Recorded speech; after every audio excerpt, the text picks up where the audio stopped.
ګرانو کتونکو علب خان شیرپو یم. علب خان شیرپو ویلفیر فاونډیشن د خپل وس مطابق د دغه بېوسه بېکسه بېڅوکه خلکو سره مرستې کوي، کومک کوي.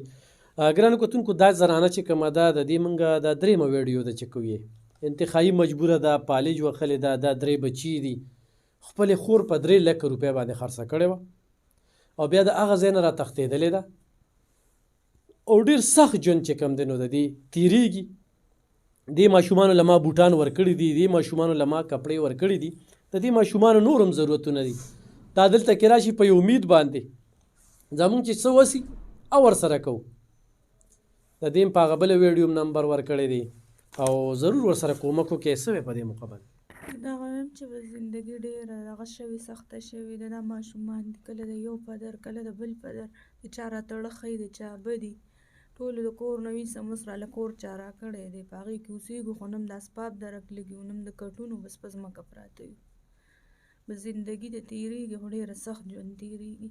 تاسو چې ما وی پلانکي کور ته لاړ شه هغه ځای ته خو بیا نه وې هلته لاړم ولې نه خو مې د مور خوښ نه شو. دا خو څه شړ ځای دی داسې نه څه بلاګانې څه پکې په هغې صحیح ده. کتونکو دوی کله چې کډه ورته غورځولې وه نو ما دوی له کور هم ورکړه خو دوی دا خبره ده چې خوښ مې نه شو. د دوی کار دی. بچي ژوند څنګه تېرېږي پلار چې نه وي سخت دی.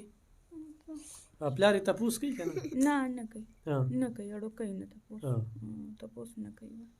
نو ستاسو ګټه وټه څه ده؟ هېڅ هم نه ده. بس کله راله یو روټۍ راوړي یو دغه لکه دغه ته ناست یو نو خیر ته مونږ په خپل وس مطابق لګیا یو که نه؟ بس تاسو خو لګیا خدای څخه وکړه، خدای هم خوشحاله کړه، خدای دې له دې اجر درکړي. خو سخته زندګي ده. ګرانو کتونکو دغه نمبر یې 0342 97 26 703 په دې ورسره یې خپل هم رابطه کولی شي او دلته کې هم راځي، هفته پس راځي نو ضرور ورسره کومک وکړئ. ښه مورې څه به وایې ژوند څنګه دې ځای ته راوستی؟ بس دې ځای ته به داسې راوستم چې کونډه یم او بېوسي مې ده، ماشومان بچي مې دي، لوڼه مې د خیره دي.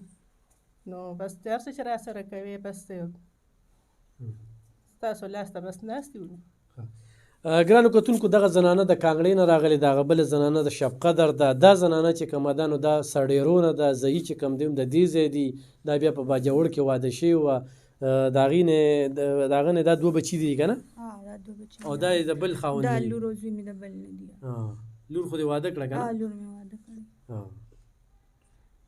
څه به تا سره په دې حالاتو کې خپلې خور وکړه که نه؟ خپلې خور راسه وکړه، نه مې رور کور کې پرېږدي نه مې خور کور کې پرېږدي. بس کله یو کره او کله بل کره. اوس کور دی نو ماشومانو باندې ناره شپه هم راشي ورځ هم پرې راشي. نو داسې زندګي تېرېږي ډېره سخته وه، ډېره سخته وه. موږ خو د خپل طرف نه چې کوم دی که نه دا رور ته دوا کوې دا ونیسه، دا چاولې او دا چڼه ونیسه او مورې دا چاولې او دا چڼه ته ونیسه.